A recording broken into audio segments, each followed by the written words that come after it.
September 1944. The war in Europe was raging with a ferocity that had consumed millions of lives and reshaped the continent. The Allied forces were pushing relentlessly into Nazi-occupied territory, and the German army was retreating, desperate to hold on to what little ground remained. Among the countless soldiers caught in this brutal conflict was a small unit of Wehrmacht troops stationed in a remote bunker, deep in the Ardennes forest. They were soldiers who believed in their cause, who thought of themselves as heroes defending their homeland against overwhelming odds. But what they never expected was that decades later, a single letter discovered in that very bunker would shatter their legacy and reveal a truth far more complex and haunting than any battlefield victory or defeat. The letter was found by a group of Allied soldiers clearing out the bunker after a fierce skirmish. It was tucked away in a rusted metal box hidden beneath layers of dust and debris.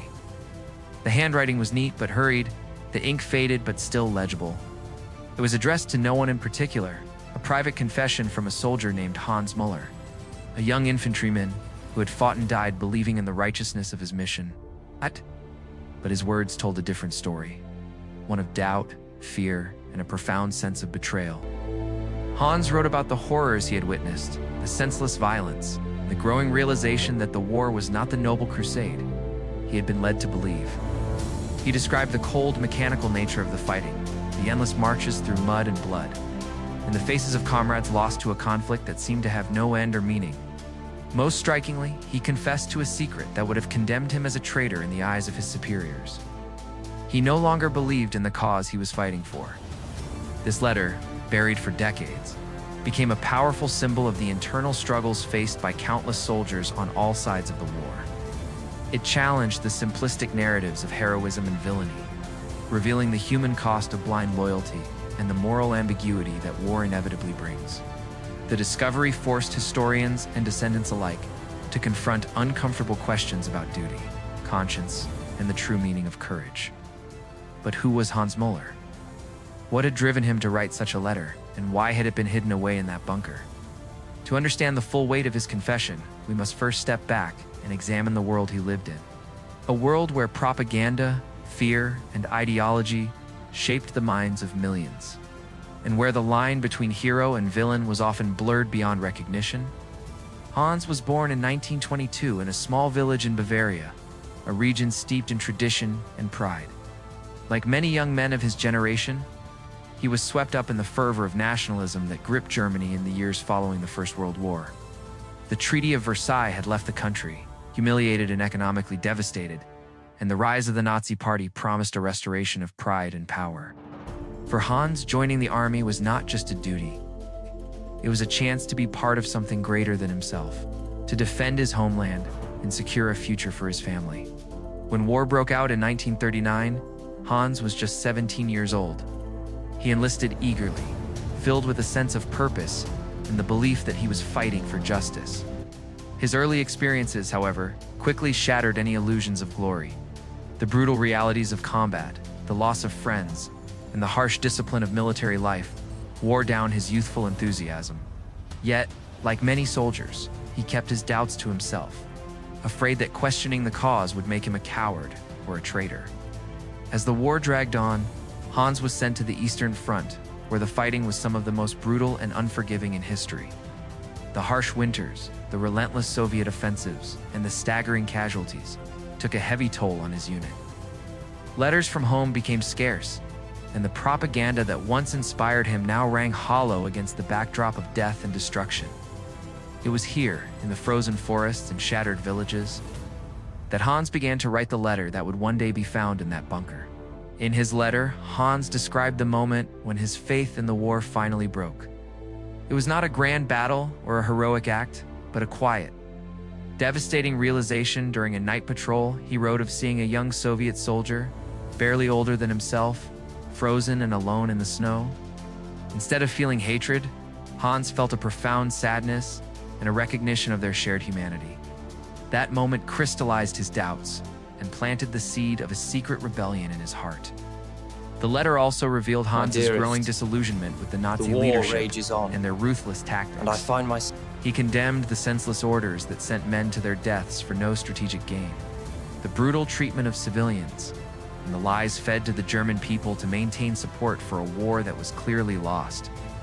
Yet, despite his despair, Hans expressed a deep love for his country and a hope that someday peace would prevail. The discovery of this letter decades later sparked a wave of reflection and debate. For many, it was a reminder that history is not just shaped by generals and politicians, but by the ordinary men and women caught in the tides of conflict. Hans Müller's words gave voice to the silent majority of soldiers who struggled with their conscience, who fought not out of hatred or fanaticism, but out of duty, fear, and a desperate hope for survival. This letter also challenged the post-war narratives that painted all German soldiers as villains. It highlighted the complexity of individual experiences and the moral dilemmas faced by those who served under a regime responsible for unimaginable atrocities. Hans' confession was a testament to the fact that heroism is not always about victory or valor on the battlefield, sometimes about the courage to question, to doubt, and to hold on to one's humanity in the darkest of times. As historians pieced together Hans' story, they uncovered more letters and diaries from soldiers on both sides of the conflict. Revealing a tapestry of personal struggles and conflicting loyalties, these documents painted a picture of war that was far from its black and white, a world where heroes and villains often wore the same uniform, and where the true battle was fought within the hearts and minds of those who lived it. The bunker where the letter was found became a symbol of this hidden history. It was preserved as a memorial, a place where visitors could reflect on the human cost of war and the power of truth to transcend time. Exhibits included not only Hans's letter, but also photographs, personal belongings, and testimonies from survivors, creating a poignant narrative that connected past and present. In the years since the letter's discovery, Hans Müller's story has inspired books, documentaries, and even works of fiction. It serves as a powerful reminder that history is not just about dates and battles, but about the people who lived through them, their hopes, fears, and the choices they made when faced with impossible circumstances. The legacy of that letter continues to resonate today, reminding us that the true measure of heroism is not blind obedience, but the strength to confront uncomfortable truths and to act with integrity, even when the world around you seems to demand otherwise. Hans Müller may have thought he was just a soldier, but his words have made him a hero in a far deeper sense, a hero of conscience, courage, and humanity.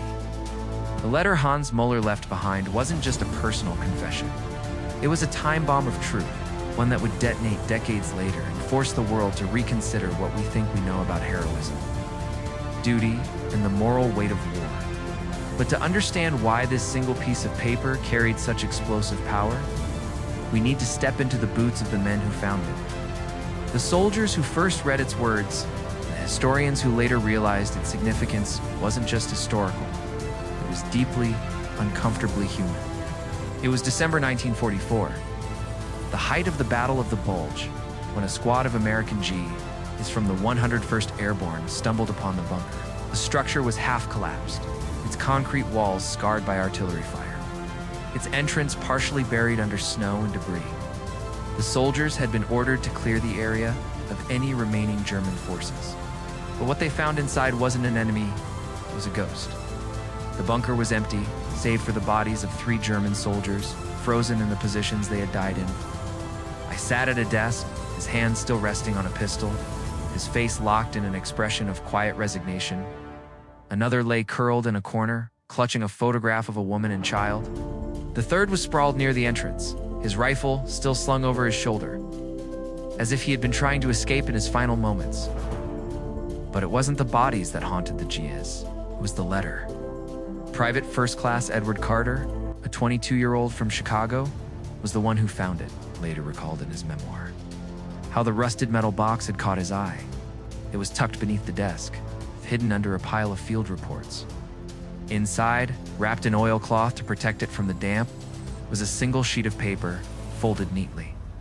Carter didn't speak German, but he recognized the weight of the moment, pocketed the letter intending to have it translated later. What he didn't realize was that he had just become the custodian of a secret that would outlive the war itself. When the letter was finally translated, its contents sent a chill through the Allied command. Hans Muller had just written about his doubts. He had documented something far more damning. Evidence of war crimes committed by his own unit. Not the grand, well-known atrocities of the Holocaust, but the quiet, insidious cruelty of occupation. He described how his battalion had been ordered to execute Belgian civilians accused of aiding the resistance, how they had burned villages to the ground as collective punishment, and how he had stood by, silent, as his comrades laughed while looting homes. "We were told we were heroes," he wrote. "But heroes don't do these things. Heroes don't watch children starve and call it strategy. Heroes don't turn their backs while old men are beaten for sport. I don't know what we are, but we are not heroes." The letter was immediately classified. The Allies had no interest in complicating the narrative of the war. This was a time for clear moral lines. For good versus evil, for the triumph of democracy over fascism. Confession like Hans's threatened to blur those lines, to humanize the enemy in ways that made victory feel less absolute. So the letter was filed away, buried in the archives of the U.S. Army's Historical Division, marked as sensitive material not for public release. For decades, it stayed there. It wasn't until 2003, when a young military historian named Dr. Clara Voss was researching the psychological impact of the Battle of the Bulge, that the letter resurfaced. Dr. Voss had requested access to a collection of unprocessed field documents from the National Archives, hoping to find first-hand accounts of soldier morale during the winter of 1944. What she found instead was a file labeled only with a case number and the words "personal effects, German origin." Inside was Hans Muller's letter, its edges yellowed with age, its ink faded, but still legible. Dr. Voss later described the moment she read it for the first time. "I had spent years studying war," she said in an interview with Der Spiegel. "I thought I understood the moral complexities. But this was different. This wasn't about strategy or politics. This was about a man staring into the abyss and realizing he was part of it."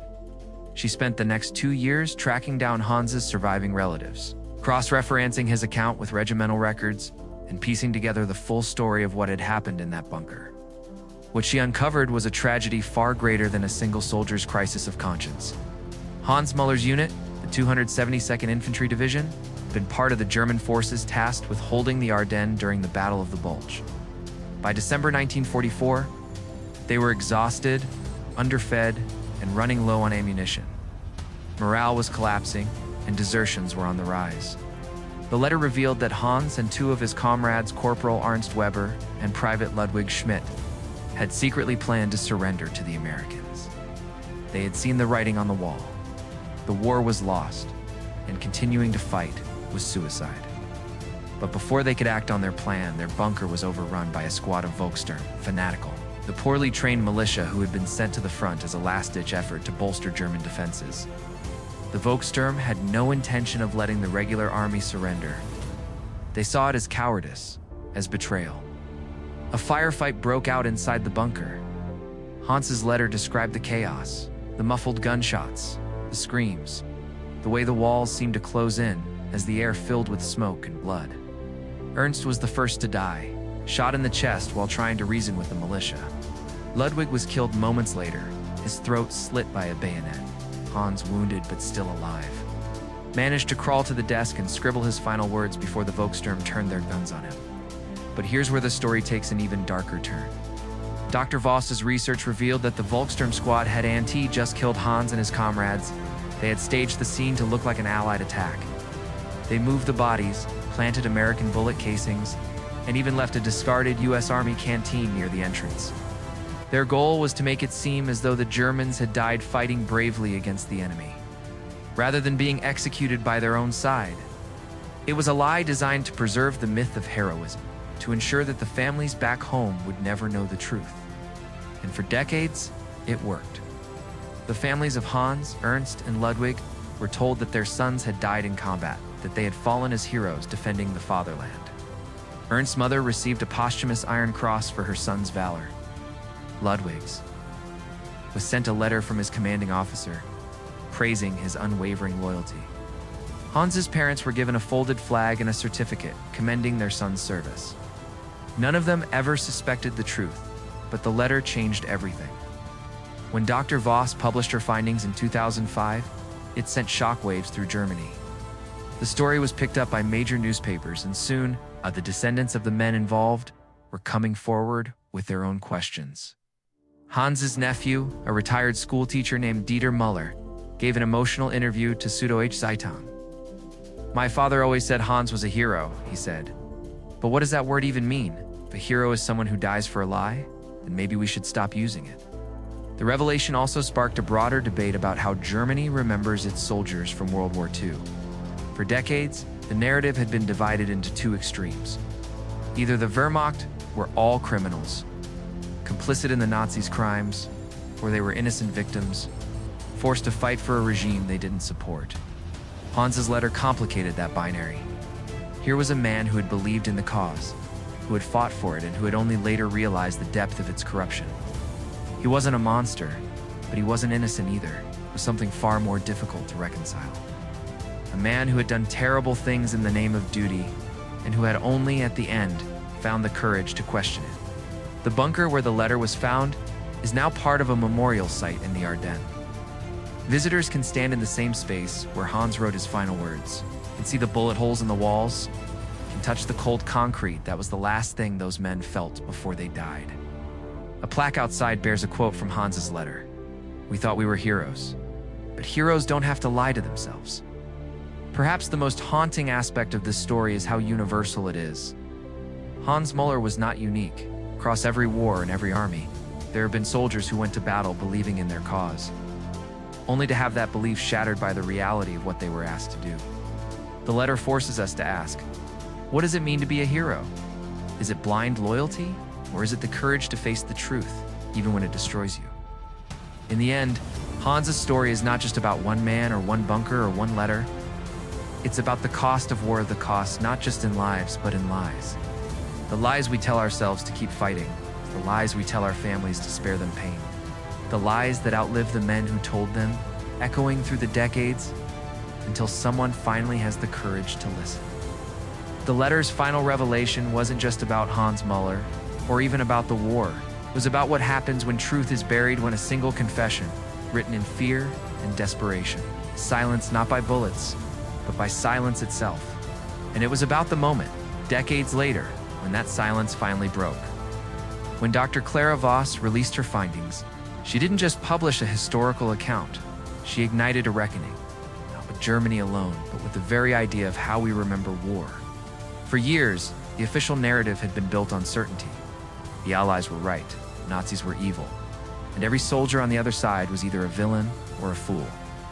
But Hans's letter shattered that illusion, showed that war isn't a story of clear lines, but of blurred ones, of men caught between duty and conscience, between belief and betrayal, between loyalty and love for their country. And so, the world began to listen. In 2008, a documentary titled "The Letter from the Ardennes" premiered at the Berlin International Film Festival. It featured reenactments of the bunker scene, voiceovers of Hans's words read by actors, and interviews with historians, descendants, and surviving veterans. The film was devastating in its simplicitinal music, no dramatic score, just the raw power of one man's confession. One scene in particular became iconic, a close-up of the original letter. The ink trembling slightly as sunlight fell across the page, a voiceover whispered, "They thought they were heroes, till this letter was found." The documentary went viral. It was translated into 10 languages. Schools in Germany began using it in history classes, not to teach propaganda, but to teach moral complexity. Students were asked to write their own letters, imagining themselves in Hans's place, asking, "What would you have done?" But the most powerful response came from the descendants. Dieter Müller, Hans's nephew, stood before a crowd at a memorial ceremony in 2010 and said something that stunned everyone. "My uncle wasn't a hero. He was a man. That makes him more real than any medal ever could." He then handed over a copy of the letter to the French government, which had long refused to acknowledge the role of German soldiers in atrocities committed in occupied France. "This," he said, "isn't just a German story." That moment marked a turning point, not just for Germany, but for how we think about war memory globally. The letter wasn't just a piece of paper, it became a symbol of reconciliation. In 2015, the European Union launched a project called Voices of the Forgotten. dedicated to preserving the stories of soldiers who never returned home, not because they died in battle, but because they were erased from history. Hans Muller's letter was the first document added to the archive. Yet even now, the question remains, why did it take so long? Why was such a powerful truth buried for 70 years? The answer lies in the nature of war itself. War demands myths. It needs heroes to inspire, villains to hate, and victories to celebrate. When a soldier writes a letter confessing doubt, when he admits he was wrong, when he says he doesn't know if he was a good man, those words threaten the entire structure of the narrative. They remind us that war is not about glory, but about loss, about fear, about the terrible cost of obedience.